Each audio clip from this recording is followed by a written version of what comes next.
Hello दोस्तों। तो स्वागत है आपका एक नए वीडियो में। ये पहला वीडियो रहने वाला है सीसीएनए सीरीज़ का। बहुत से लोगों ने रिक्वेस्ट की थी, कमेंट किए थे कि सीसीएनए के ऊपर वीडियो बनाओ। तो ये हमारा एक इंट्रोडक्शन वीडियो रहने वाला है।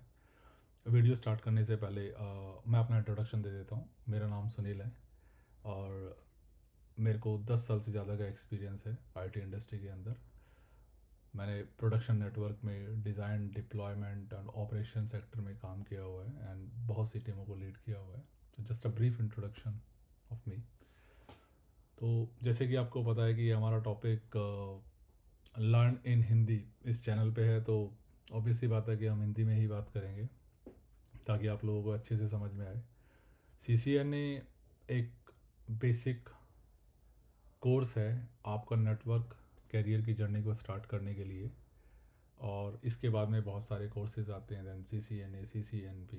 बट ये CCNA के अंदर आप लोग बेसिक कंपोनेंट्स सीखेंगे, चीज़ें कैसे काम करती है नेटवर्क के अंदर। तो अभी आप लोग ये देख रहे होंगे कि आपका ये यहाँ पे एक नंबर लिखा हुआ है। जो लोग नए हैं, जिन्हें नहीं पता है, तो ये बेसिकली CCNA का एग्ज़ाम का नंबर है। तो मेरा जो हमने ये एजेंडा तैयार किया है, इंट्रोडक्शन तैयार किया है, ये एक एग्ज़ाम प्रिपरेशन के हिसाब से किया है। बट इसके अंदर बहुत सारे हम डिटेल्स में जाएंगे और लैब्स भी करेंगे बीच में जाके। तो उम्मीद करता हूँ कि मेरा समझाया हुआ आप लोगों को समझ आए। बट अगर कुछ आपकी क्वेरीज रहती हैं तो आप लोग कमेंट कर सकते हैं, हम उनको एक एक करके टेक केयर कर सकते हैं, राइट। तो एजेंडा के अंदर हम जो डिस्कस करेंगे इस पूरे CCNA कोर्स के अंदर, वो ये रहने वाला है कि इसमें नेटवर्क फंडामेंटल्स है हमारे पास में, फिर नेटवर्क एक्सेस आ गया, आईपी कनेक्टिविटी है, आईपी सर्विसेज है, सिक्योरिटी फंडामेंटल है एंड दिस ये एक न्यूली एडेड सेगमेंट है ऑटोमेशन एंड प्रोग्रामेबिलिटी का। इसके अंदर आपको मेरी तरफ से मैं, क्योंकि ये बहुत छोटा टॉपिक है तो हम इस पे ज़्यादा फोकस नहीं करेंगे। हमारा में सिक्योरिटी के अंदर भी ज़्यादा नहीं होगा। इसमें बेसिक जो सिक्योरिटी कंपोनेंट्स होते हैं, लाइक अगर मुझे नहीं पता, अगर आप लोगों को पता है वायरलेस लैन कंट्रोलर और आपका वायरलेस एक्सेस पॉइंट कैसे काम करते हैं, तो उसी से रिलेटेड है। थोड़ा सा VPN के बारे में इसके अंदर कुछ कॉन्सेप्ट आएगा। देन आपका इसमें WPA 2 ये आपके की एक्सचेंज फीचर होते हैं वायरलेस टेक्नोलॉजी के अंदर। तो इस तरीके के आपको देखने को मिलेंगे। जैसे जैसे हम प्रोग्रेस करेंगे हम धीरे धीरे बात करेंगे। तो अगर मैं बात करूं नेटवर्क फंडामेंटल के अंदर, तो हमारे बहुत सारे की कंपोनेंट आते हैं। तो जैसे देखा जाए कि इसके अंदर आपका बहुत लाइक ये हमारे कंपोनेंट्स रहेंगे। देन उसके बाद में नेटवर्क का हमारा आर्किटेक्चर किस तरीके का रहेगा, इंटरफेस में हमारे केबल्स के टाइप क्या होते हैं, फिर उसके बाद में UDP TCP। तो ये बहुत सारी चीज़ें ये हम डिटेल्स में करने वाले हैं। तो अगर मैं छोटा सा मैं बात करूं, राउटर्स, अगर आप लोग CCNA कर रहे हो तो आप सब लोगों को पता होगा कि राउटर्स क्या होते हैं। सीरियसली अगर नहीं पता है तो पहले राउटर्स पता करिए, अदरवाइज़ बड़ा मुश्किल हो जाएगा CC इसको आगे कंटिन्यू करने के लिए। तो CCNA जैसे कि ये आपका सिस्को का सबसे बेसिक एग्ज़ाम है, स्टार्टिंग एग्ज़ाम बोल सकते हो आप। एक नेटवर्क इंजीनियर जब अपने कैरियर की जर्नी स्टार्ट करता है तो वो शायद CCNA से ही स्टार्ट करता है। बाहर की कंट्रीज़ में एक इनका पहले शायद ICND करके होता था एक एग्ज़ाम। वो आपका एज अ लैब टेक्नीशियन से होता था, कि जो उसकी डेजिग्नेशन होगी एज अ टेक्नीशियन रहेगा, और इसमें उससे भी लो लेवल के आपको डिटेल्स और बहुत सारी चीज़ें मिलती थी। बट अब शायद वो उन्होंने ख़त्म कर दिया। आपका CCNA इनका स्टार्टिंग एग्ज़ाम है जिसके अंदर उन्होंने थोड़ा सा एडवांसमेंट भी लेके आए हैं। इन्होंने ऑटोमेशन भी डाल दिया है इसके अंदर, वायरलेस भी लेके आ गए हैं, सिक्योरिटी भी लेके आ गए हैं। तो होलसेल इन्होंने एक जो क्या है एंटरप्राइज नेटवर्क का इन्होंने एक पैकेज बना दिया है। उस पैकेज के अंदर आपको राउटिंग भी आनी चाहिए, सिक्योरिटी भी आनी चाहिए, ऑटोमेशन भी आना चाहिए, वायरलेस भी आना चाहिए, सब आना चाहिए। ठीक है। तो बेसिकली हम जैसे बात कर रहे थे कि ये हमारा राउटर हो गया। तो राउटर क्या होता है कि राउटर आपका दो नेटवर्क्स को कनेक्ट करने के काम आता है। सिंपल, अभी के लिए इतना ही, ठीक है। लेयर 2 और लेयर 3 स्विचेस क्या होते हैं? तो ये सारी चीज़ें कि routers, layer 2, firewalls, access point, DNA center, WLC, end point servers, POE, ये सब मिलके आपका जो एक हम बोलें कि एक नेटवर्क रन कर रहा है, तो ये सारे कंपोनेंट आपका नेटवर्क बनाते हैं। राउटर्स आपका टॉप ऑफ द आपका सॉरी टोपोलॉजी में टॉप ऑफ द एलिमेंट होता है। उसके बाद में आपका आप स्विच भी लगा सकते हो, ट्रांजिट फायरवॉल्स भी होती हैं। देन आपका ये लेयर 3 स्विच हो सकता है, आपका फिर लेयर 2 स्विच हो सकता है। लेयर 2 स्विच पे या लेयर 3 स्विच पे यहाँ पे आपका WLC भी हो सकता है। और इसके बाद में आपका यहाँ पे एक्सेस पॉइंट्स भी हो सकते हैं, और यहाँ से डायरेक्ट आपके सिस्टम भी कनेक्ट हो सकते हैं। अब आप लोग सोच रहे होगे कि एक्सेस पॉइंट क्या होता है, WLC क्या होता है, DNA क्या होता है, हमें तो पता नहीं है। ठीक है, हम बैठे हैं उसे बताने के लिए, इसीलिए तो हम वीडियो बना रहे हैं। ठीक है, सॉरी। तो एक्सेस पॉइंट, अभी सिर्फ इतना जान लेते हैं कि एक्सेस पॉइंट क्या होता है। आपको वायरलेस कवरेज प्रोवाइड करता है। हम प्रिटी मच श्योर कि आप सब लोगों के घर में वाईफाई होगा। वाईफाई का तो नाम सबने सुना ही होगा, इसके बिना तो आजकल ज़िंदगी है ही नहीं। तो ये वाईफाई जैसे घरों में आपके इंटरनेट राउटर लगे होते हैं, ऐसे ही ये आपका ऑफिसेज में, पब्लिक एरिया में एक्सेस पॉइंट होते हैं। इनको एक्सेस पॉइंट बोला जाता है। ठीक है, कुछ लोग इनको वाईफाई राउटर भी बोलते हैं बोलने वाले। सिस्को के केस में हम इसको एक्सेस पॉइंट बोलते हैं। और ये एक्सेस पॉइंट कनेक्ट आपका होगा एक स्विच के थ्रू, लेकिन ये जाके आपका एसोसिएट होता है या रजिस्टर्ड होता है वो एक WLC के ऊपर होता है, जिसको बोलते हैं वायरलेस लैन कंट्रोलर। जो वो वायरलेस लैन कंट्रोलर होता है वो आपको क्या करता है कि जो भी चीज़ आप कन्फिगर करोगे, बहुत सारी डिटेल्स वाली चीज़ें हैं, लाइक आपका WLAN जिसे हम SSID भी बोलते हैं, आपके RF पैरामीटर्स कि आपकी कवरेज कितनी होनी चाहिए, AP को पावर कितनी मिलनी चाहिए, किस VLAN के पार्ट में रहेंगे, वो सब WLC पे कन्फिगर होता है। वो कन्फिग्रेशन पुश होती है एक्सेस पॉइंट पे, और एक्सेस पॉइंट आपको वो रेडियो फ्रिक्वेंसीज में चेंज करके आगे देते हैं। अब ये भाई ठीक है, WLC तो बता दिया, अभी DNA सेंटर क्या बोला है। DNA सेंटर क्या होता है, आप समझो WLC का माई बाप है। WLC का, राउटर का, स्विचेस का। तो DNA क्या है, एक आपका मैनेजमेंट टूल बोल सकते हो बहुत सिंपल सी लैंग्वेज में। ये आपका डिवाइसेस को मैनेज करता है। लेट सपोज आपके पास में 100 स्विचेस हैं, 50 राउटर हैं, 5000 एक्सेस पॉइंट है। एक्सेस पॉइंट तो चलो WLC से मैनेज हो जाएंगे, ये 50 स्विचेस का क्या करोगे भैया, और 100 राउटर हो गए, इनका क्या करोगे, कैसे करोगे। चलो अभी तो एक WLC 50 WLC हो गए। अब छोटे नेटवर्क में तो नहीं होंगे, बट अगर मान लो बहुत ही बड़ा नेटवर्क है भाई, गूगल में चले गए, फेसबुक में चले गए, 50 क्या, वहाँ तो आपको 500 WLC मिलेंगे। मैंने खुद काम किया हुआ है, मैंने 500 WLC एक उसमें हैंडल करें। अब भाई ये 500 WLC को कैसे मैनेज करोगे आप।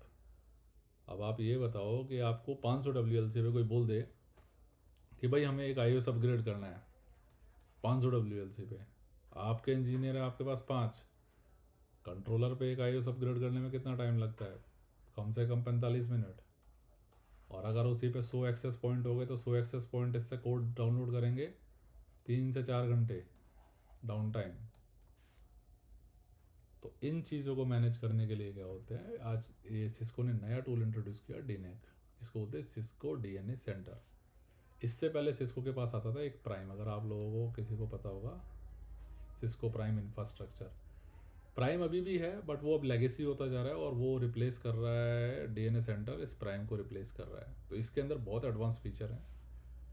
मैंने इतना ज़्यादा इसके ऊपर रिसर्च नहीं किया है अभी, बट ये बहुत एडवांस फीचर है, बहुत एडवांस टूल है, ट्रबल शूटिंग में बहुत हेल्प करता है। ठीक है, उसके बाद हमारे एंड पॉइंट्स। यार देखो, एंड पॉइंट आपके पास में कुछ भी हो सकते हैं। एंड पॉइंट का मतलब है कि जो बंदा सर्विसेज यूज़ कर रहा है। अब सर्विसेज कौन कौन यूज़ करता है, अब मैं कॉर्पोरेट नेटवर्क की बात करूं तो भाई साहब ये रमेश बाबू बैठे हैं, ये हाँ ऑफिस के सिस्टम से ऑफिस का काम कर रहे हैं भाई, आउटलुक यूज़ कर रहे हैं, कुछ भी यूज़ कर रहे हैं, ये आउटलुक जा रहा है कॉर्पोरेट में। तो ये जो सिस्टम है रमेश बाबू का, ये हो गया आपका एंड पॉइंट। अब मान लो कि किसी एक ऑर्गेनाइजेशन में आजकल होता है, जैसे आप मान लो कि आप गूगल में चले जाओ या फेसबुक में चले जाओ, आपकी 2 दिन की विजिट लगी गूगल के ऑफिस में, पर वहाँ पे आपके पास इंटरनेट तो है नहीं, आप काम कैसे करोगे? तो ये क्या करते हैं, वायरलेस पे एक गेस्ट SSID बनाते हैं, जो कि जो भी विजिटर होते हैं उनके लिए, कि वो इंटरनेट मिल जाए उनको। अब उस SSID पे अगर आप कनेक्ट करोगे, आपका फ़ोन से कनेक्ट करोगे, तो आपका फ़ोन भी क्या हो गया, एक एंड पॉइंट हो गया उस नेटवर्क के लिए। ठीक है। तो मैं ये जो इतनी लंबी राम कहानी बता रहा हूँ, ये सिर्फ इसलिए बता रहा हूँ कि आपके एंड पॉइंट होते क्या हैं। तो एंड पॉइंट कुछ भी हो सकता है। एंड पॉइंट पर आपका स्विच जो है वो कभी एंड पॉइंट नहीं होगा, क्योंकि स्विच आपका सर्विसेज दे रहा है, वो इंटरमीडिएट डिवाइस है। एंड पॉइंट क्या हो गया, जहाँ पे सर्विसेज टर्मिनेट हो रही हैं। तो टर्मिनेट का मतलब क्या है कि आपका वो IP फ़ोन भी हो सकता है, एक IP फ़ोन भी हो सकता है, एक आपका और क्या होते हैं, आपका PC तो हो ही गया, मैंने मोबाइल भी बता दिया अगर आपके पास में वो है, वायरलेस सर्विसेज हैं। आपका हैंडहेल्ड स्कैनर, अगर आप कभी किसी बड़ी कंपनी में काम करोगे, वेयर हाउस वगैरह होते हैं, तो वहाँ पे सामान को स्कैन करने के लिए एक हैंडहेल्ड स्कैनर होते हैं। उसके अलावा भी बहुत सारे छोटे मोटे आजकल तो बहुत सारी डिवाइसेस आ गई हैं जो आपका नेटवर्क में यूटिलाइज होती हैं। वो क्या करती हैं, नेटवर्क को यूज़ करके अपना एप्लीकेशन रन करती हैं और अपना पर्पस सर्व करती हैं। तो उसी चीज़ को हम बोलते हैं एंड पॉइंट्स। एंड पॉइंट्स मतलब जो भी चीज़ें आपकी नेटवर्क को यूज़ कर रही हैं, राइट।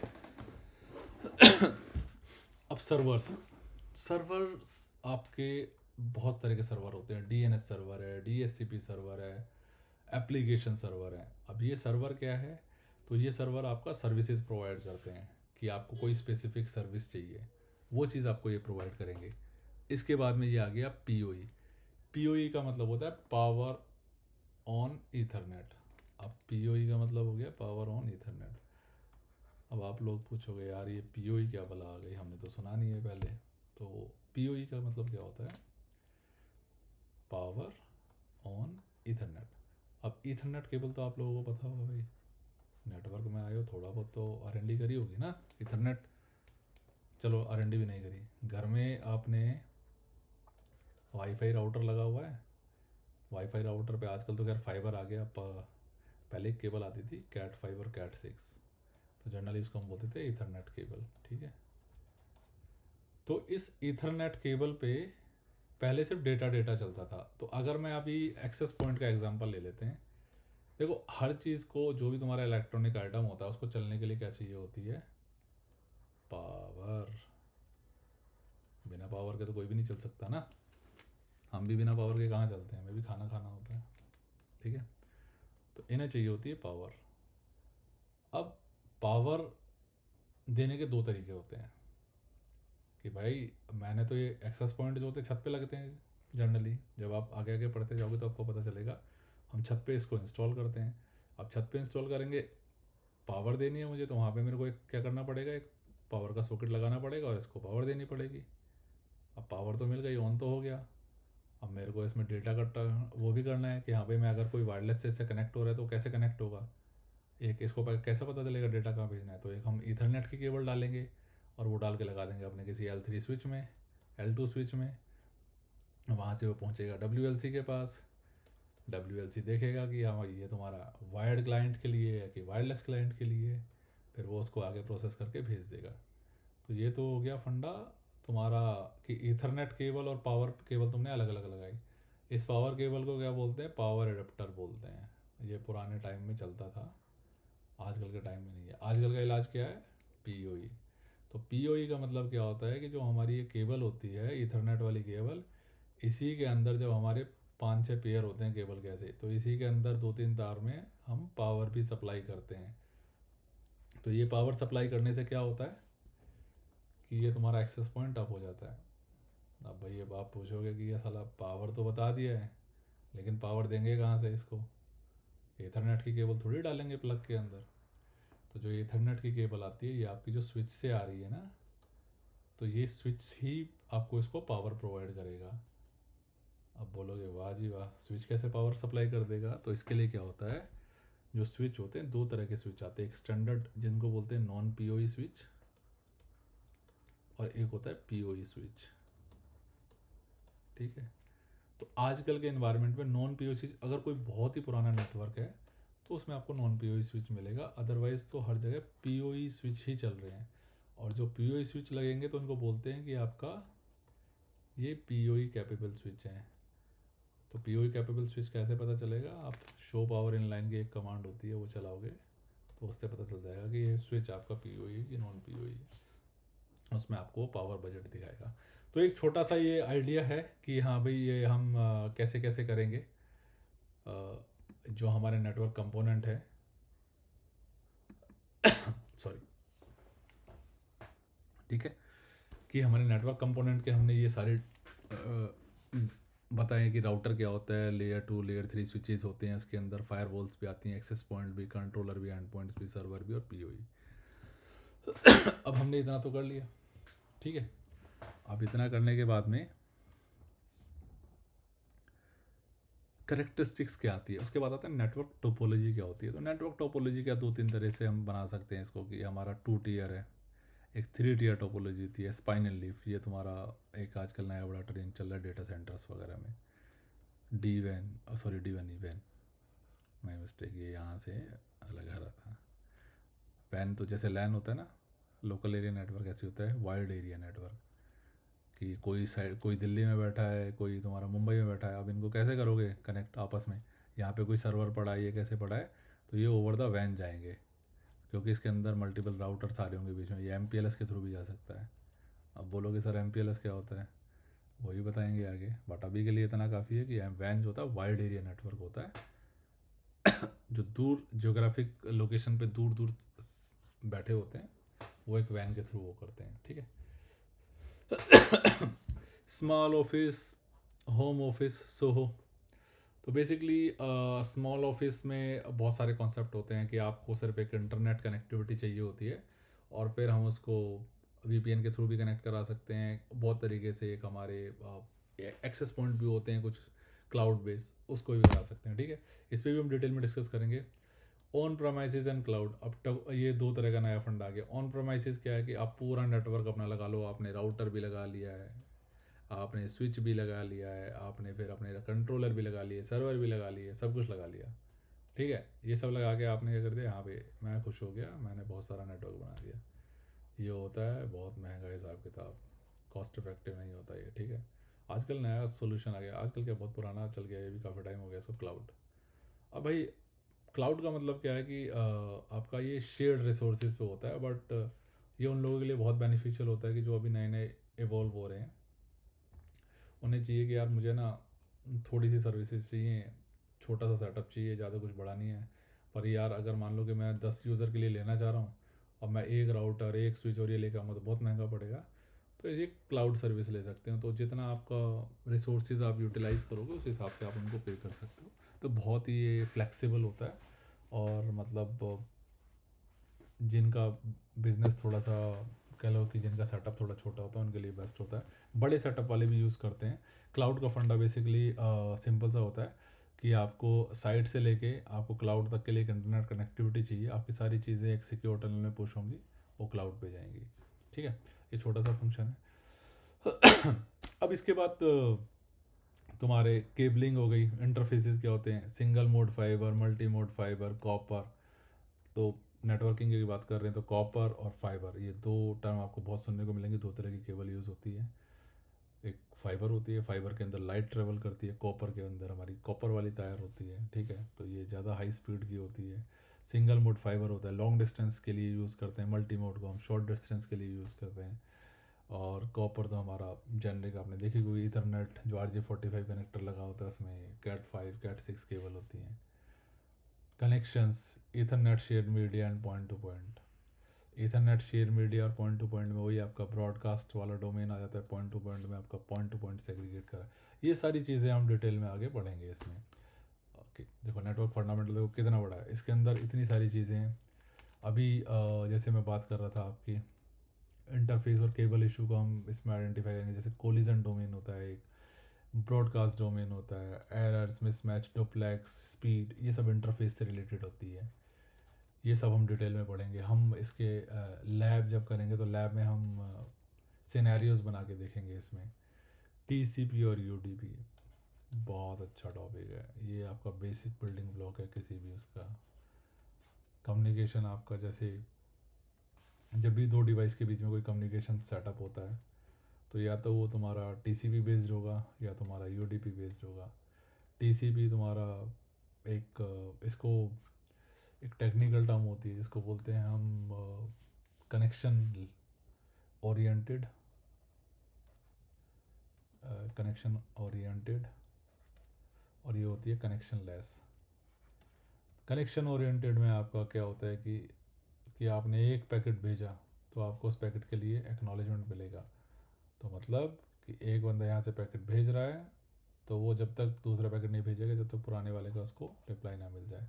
दैट मीन्स इसको पता है कि मैंने वो पैकेट भेज दिया है। वो कैसे पता चला कि उसने जिसको पैकेट भेजा उसने बोला कि हाँ भाई मुझे तुम्हारा पैकेट मिल गया है।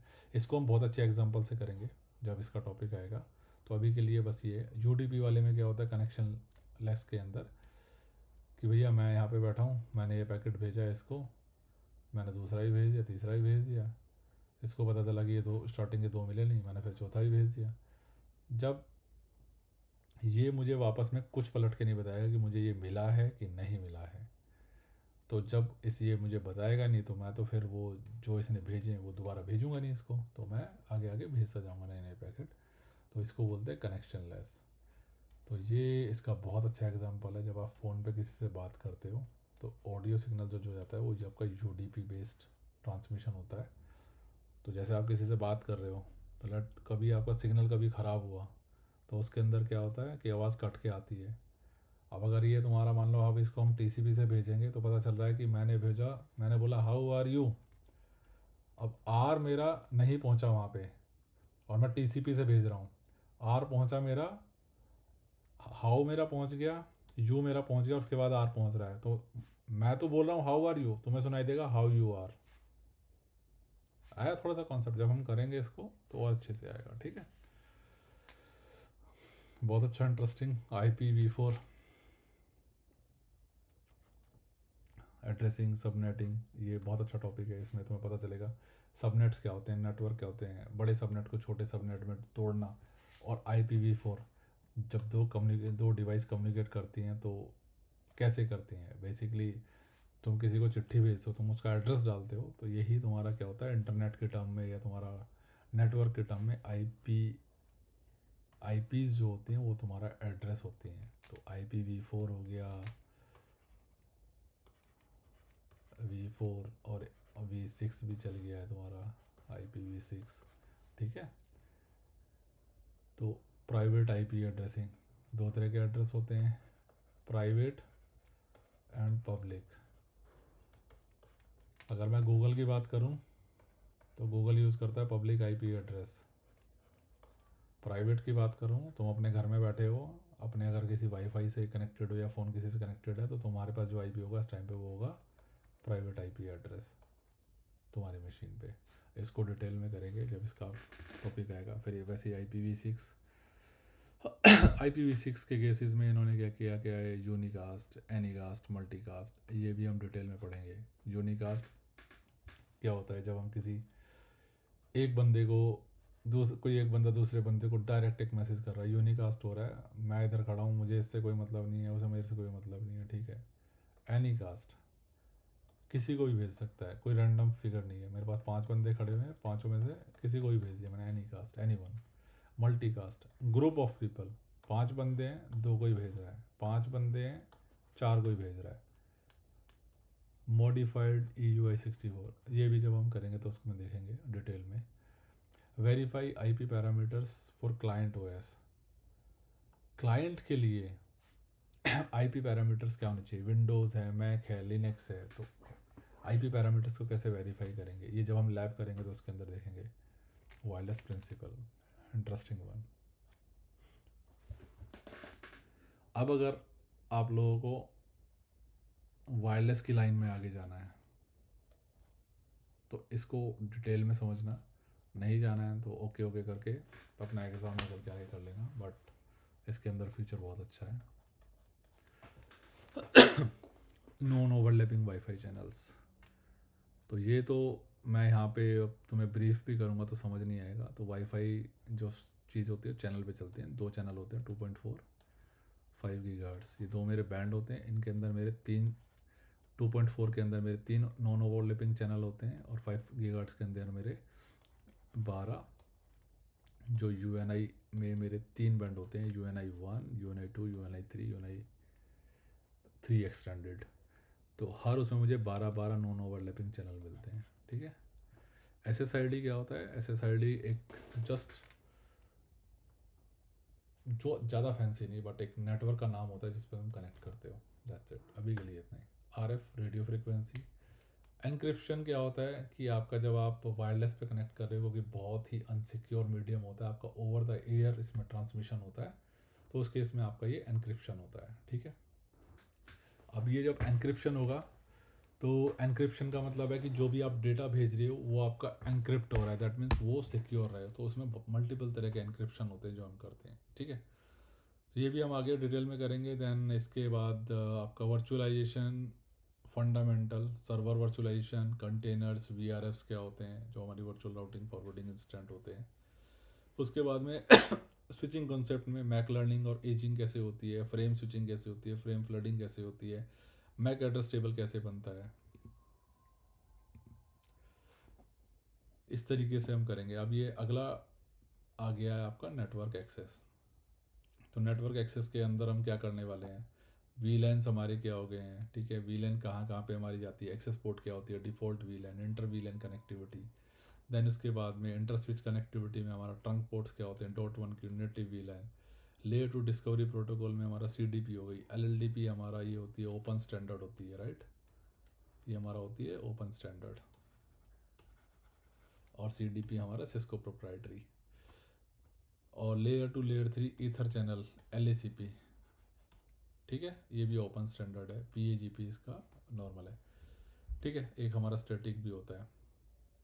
और इसके बाद में हमारा स्पैनिंग ट्री। तो स्विचिंग के अंदर 2 मेन, एक स्पैनिंग ट्री और एक वीलान, ये बहुत वास्ट टॉपिक है। स्पैनिंग ट्री कैसे काम करती है, कैसे लूप होता है, लूप बन जाए तो कैसे उसको फिगर आउट करना चाहिए। तो STP में जनरली ज़्यादा कन्फिग्रेशन होती नहीं है, स्विचेस पे बाय डिफ़ॉल्ट STP रन होता है। उसके अगर हमें फ्लेवर्ड या मोड चेंज करने हैं तो उसको हम थोड़ा सा एनहांस करके कुछ कन्फिग्रेशन डालते हैं। Excuse me. Otherwise by default ये STP रन करता है। Cisco wireless architecture and AP modes, interesting one. ये तो हम डिटेल में बात करेंगे इसकी कि वायरलेस का आर्किटेक्चर क्या होता है, AP के मोड्स क्या होते हैं। लोकल मोड में रन करता है, फ्लेक्स कनेक्ट, स्नीफर, बहुत सारे मोड्स में AP रन करता है और उसी हिसाब से वो सर्विसेज प्रोवाइड कराता है। Physical infrastructure connection of WLAN component, AP, WLC, access, trunk port, slack, ये सब हम बात करने वाले हैं बहुत डिटेल में और बहुत इंटरेस्टिंग टॉपिक रहने वाले हैं। Excuse me. Describe AP and WLC management access connection. ठीक है। आप WLC को कैसे कैसे एक्सेस कर सकते हो। टेलनेट होता है, SSH होता है। तो टेलनेट SSH तो पता ही होगा, नहीं पता होगा तो वो भी डिस्कस कर लेंगे। HTTP होता है कि आपने अपना ब्राउज़र खोला, क्रोम खोला, एक IP एड्रेस डाला, एंटर मारा और आपको सब कुछ ग्राफिकल यूज़र इंटरफेस पे मिल जाएगा कि आप क्या कॉन्फ़िगर कर सकते हो, कैसे कर सकते हो। कंसोल क्या होता है, बॉक्स के अंदर एक केबल होती है कि अगर आपका नेटवर्क पे कनेक्शन छूट गया तो आप किसी को फिजिकली वहाँ डिवाइस के पास भेज के कंसोल लो और फिर आप वहाँ पे जो भी ट्रबल शूटिंग कर सकते हो अगर बॉक्स अलाइव है। टेकएक्स भी हो गया। टेकएक्स और रेडियस जो होते हैं ये आपका नेटवर्क मैनेजमेंट कंपोनेंट होते हैं, सर्वर होते हैं जो सर्विसेज प्रोवाइड करते हैं एक आपका सिक्योर नेटवर्क मैनेजमेंट के लिए। ऑथेंटिकेशन और ऑथराइजेशन प्रोवाइड कराते हैं TACACS and radius server. Configuration component of wireless LAN access for client connectivity using GUI such as, तो WLAN creation, security setting, QoS profile, advance WLAN setting, ये सब मैं आपको actual wireless LAN controller actual WLC पे करके दिखाऊंगा कि हम WLC पे क्या चीज़ कैसे कॉन्फ़िगर कर सकते हैं, AP कैसे कंट्रोलर को ज्वाइन करता है। एक्चुअल कंट्रोलर पे आपको करके दिखाऊंगा, लैब में भी नहीं दिखाऊंगा, एक्चुअल कंट्रोलर पे आपको करके दिखाऊंगा। IP कनेक्टिविटी में आपके फिर राउटिंग कंपोनेंट्स आते हैं कि आपका राउटिंग प्रोटोकॉल्स क्या होती हैं, आपका प्रीफिक्स है, नेटवर्क मार्क्स है, नेक्स्ट होप है, एडमिनिस्ट्रेटिव डिस्टेंस है, मैट्रिक्स है, गेटवे फ्लास्ट रिजोर्ट है। जब आप ये हम OSPF बीजीपी, और आई डोंट नो कि बीजीपी सीसीएन में है नहीं है, दे मैं चेक कर लूँगा, बट बेसिक आइडिया मैं दे दूँगा इसका। फिर EIGRP, RIP, RIP version 2, static route. तो ये स्टैटिक राउट अलग है, और डायनेमिक राउटिंग प्रोटोकॉल के अंदर ये सारी राउटिंग प्रोटोकॉल आती है जो डायनेमिकली अपने राउट लर्न करते हैं, ठीक है। तो उसी के अंदर ये प्रीफिक्सेस, नेक्स्ट हॉप क्या होता है, एडमिनिस्ट्रेटिव डिस्टेंस क्या होता है, ये सब आएंगे। देन इसके बाद में कि हाउ डज, ये आपका एक तरीके से टास्क ही हो गया, लॉन्गेस्ट राउट मैच कैसे होता है, एडमिनिस्ट्रेटिव डिस्टेंस कैसे काम करता है, ये सब हम डिटेल में पढ़ेंगे, ठीक है। नाउ जो स्टैटिक राउटिंग की मैं बात कर रहा था, स्टैटिक राउटिंग का यूज़ करके हम IPv4 IPv6 स्टैटिक राउटिंग में करेंगे, डिफ़ॉल्ट राउट कैसे इंजेक्ट करते हैं, नेटवर्क राउट कैसे बनाएंगे, होस्ट राउट कैसे होगा, फ्लोटिंग स्टैटिक कैसे होगा, ये सब हम डिटेल में डिस्कस करेंगे नेक्स्ट वीडियो में, मतलब अपकमिंग वीडियोज़ में। तो configure and verify the static single area in OSPF, यही बहुत इंटरेस्टिंग टॉपिक है। इसके अंदर हम लैब करेंगे, लैब करके दिखाएंगे कि आपका नेबर OSPF की एजेंसीज कैसे बनेंगी, पॉइंट टू पॉइंट कैसे काम करेगा, ब्रॉडकास्ट में DR BDR इलेक्शन कैसे हुआ, राउटर ID कैसे जनरेट होती है। तो ये सारी चीज़ें हम अपकमिंग वीडियोज़ में देखेंगे। Describe the purpose of first of redundancy protocol, ये आपका बहुत पुरानी स्टार्टिंग वाली प्रोटोकॉल थी, अब इतना मार्केट में नहीं है, बट एग्ज़ाम के हिसाब से अगर आपको इंटरेस्ट है तो इसको भी आगे बता देंगे किसी उसमें। अभी आ गया IP सर्विसेज। तो इसके अंदर क्या है, नेट वाला, नेट कैसे होता है, नेट का मतलब क्या होता है कि आपका यहाँ पे मान लो मैंने यहाँ पे 100 यूज़र लगा रखे हैं, बट अब जब हम प्राइवेट IP और पब्लिक IP करेंगे ना, आप लोगों को पता होगा पब्लिक IP बहुत कम बची हैं। अब मान लो कि मैंने एक पब्लिक IP लिया है, अब मेरे को 100 यूज़र चलाने हैं, 100 यूज़र को इंटरनेट देना है, एक पब्लिक पे कैसे काम करेंगे, तो हम वहाँ पे नेट का यूज़ होता है, नेटवर्क एड्रेस ट्रांसलेशन बोलते हैं। जो आपका प्राइवेट IP एड्रेस होता है वो सिर्फ यहीं तक रह सकता है, जो आपका लोकल एरिया नेटवर्क है, जब वो बाहर जाता है तो वो किसी पब्लिक IP एड्रेस के ऊपर उसका हेडर लग के आगे ट्रांसलेट होकर वो आगे लेके जाएगा request.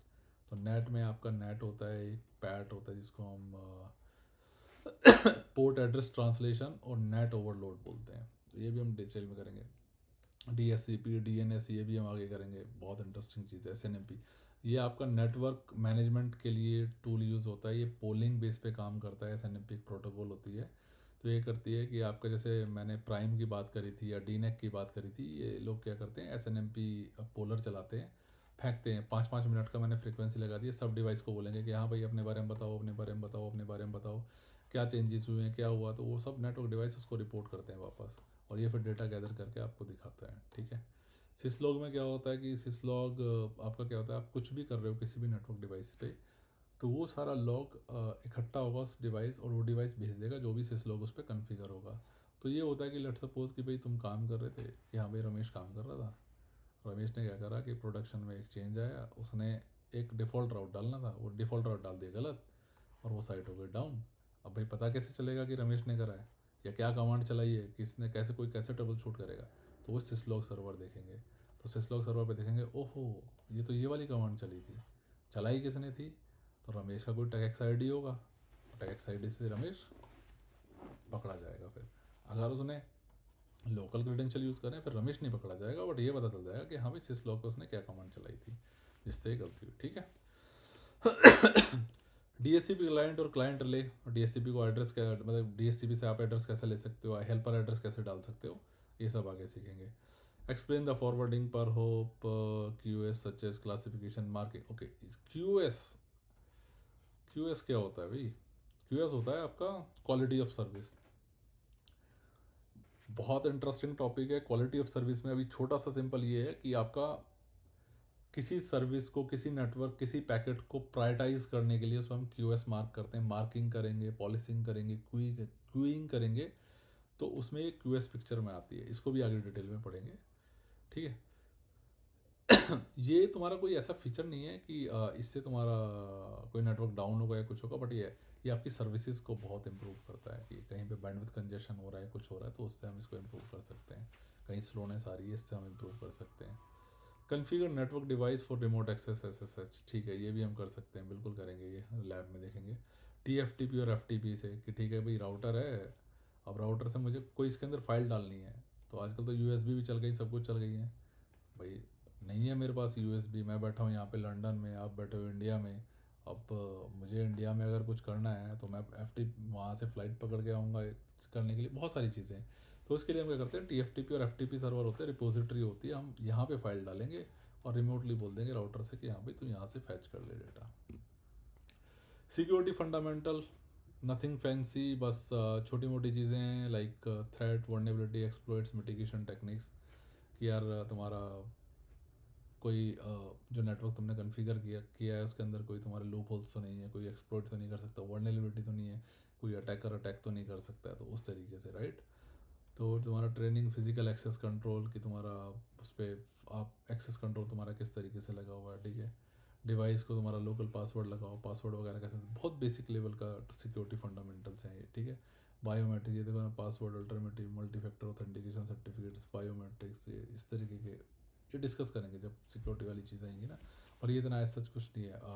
Side to side VPN, जैसे मान लो कि मेरी 2 साइट है, इंटरनेट के थ्रू कनेक्टेड है, साइट ए साइट बी, अब मेरे को यहाँ से यहाँ कम्युनिकेट करना है, पर मुझे लगता है ये रास्ता अनसिक्योर है, तो मैं यहाँ पे अपना साइड टू साइड एक VPN कन्फिगर करूँगा, और मेरा ये क्या होगा कि आपका टनल्ड होके जाएगा डेटा बहुत ही सिक्योर वे में। एक्सेस कंट्रोल लिस्ट बहुत अच्छी चीज़ है, किसी चीज़ पे पर्टिकुलर नेटवर्क को मेरे को ड्रॉप करना है, किसी को डिनाई करना है, किसी पर्टिकुलर पोर्ट पे डिनाई करना है, तो उसके लिए ये काम में आती है, इसको भी डिटेल में हम पढ़ेंगे। DSC snooping, dynamic ARP, port security, ये भी हम आगे पढ़ने वाले हैं, बहुत अच्छे टॉपिक्स हैं। ऑथेंटिकेशन ऑथराइजेशन प्रोटोकॉल, ये मैंने AAA मॉडल में बताया था आपका, जहाँ पे रेडियस और टकेक्स की हम बात करते हैं, वहाँ पे हम ये पढ़ने वाले हैं। Wireless security protocol, again wireless section के अंदर WPA, WPA2, WPA3, वायरलेस, इसको बोलते हैं wireless protected access, sorry wired protected access होता है शायद इसका, मैं चेक करके बता दूंगा। तो इसके ऊपर भी हम पढ़ने वाले हैं। ये बेसिकली एक आपका तुम्हारा मेथड होता है कि कीज़ कैसे एनक्रिप्ट होंगी, किस तरीके से आपका एनक्रिप्ट करोगे, कि किस तरीके से आपका जो भी डेटा जाएगा वो आपका कैसे हैश होके जाएगा ओवर द एयर। हम बात कर रहे हैं यहाँ पे क्लाइंट और जो ये मेरा AP है, इसके बीच जो ये मेरा रेडियो वेव्स होती है ना, इसके अंदर मेरा ये कैसे एनक्रिप्ट होगा, ये हम वहाँ की बात कर रहे हैं।